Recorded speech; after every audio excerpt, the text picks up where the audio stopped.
मैं सूरज आप सभी का वर्ड इनकार्नेशन में स्वागत करता हूँ। आज का विषय है आखिर रूस की क्रांति क्यों हुई और इसका क्या कारण रहा, किस प्रकार से लोगों ने राजा के खिलाफ आंदोलन किया और वहाँ समाजवाद को स्थापित करने का कार्य किया और राजशाही को पूर्णतः 1917 में समाप्त करने का कार्य किया।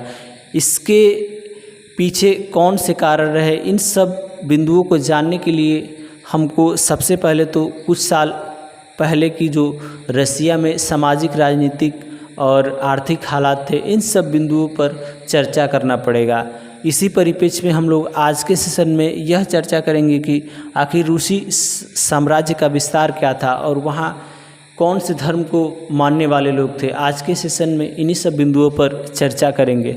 सबसे पहले बात करते हैं रूसी साम्राज्य 1914 से आशय है कि रूस की जो क्रांति 1917 में हुई थी, उससे पहले 1914 में जो रूस का भौगोलिक विस्तार था वो क्या था और कौन कौन से देश जो आज अलग से अस्तित्व में हैं वो पहले रूस में शामिल थे। तो इसमें आते हैं Latvia, Finland, Lithuania, Estonia, Poland, Ukraine, Belarus, Georgia, Armenia और अज़रबैजान, जो कि आज भले ही अलग इनका अस्तित्व हो मगर 1914 के समय यह रूस के ही भाग थे और यह बहुत बड़ा विशाल देश था।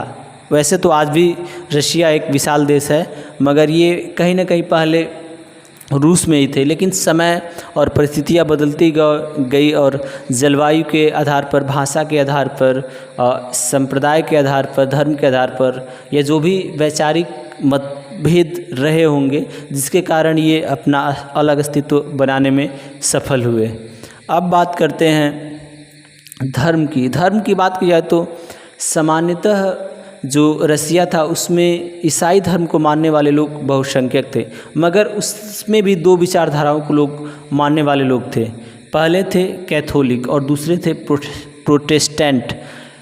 बात करते हैं कैथोलिक की बात की जाए तो वैसे लोग जो यह मानते थे कि जो भी पुराने रीति रिवाज है ईसाई धर्म में उसमें कोई परिवर्तन नहीं हो सकता है और वे लोग जो भी पादरी वर्ग के लोग इसमें आते थे और जो भी पूजा पाठ कर्मकांड होता था चर्चों में उसको पूर्णतः निभाते थे।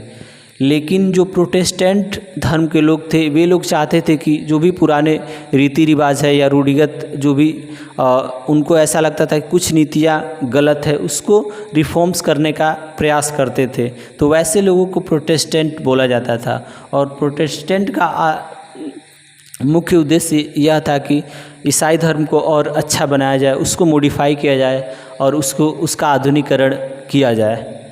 अब बात करते हैं बौद्ध। रूस में बौद्धों की भी संख्या अच्छी खासी थी और मुस्लिमों को भी। धन्यवाद।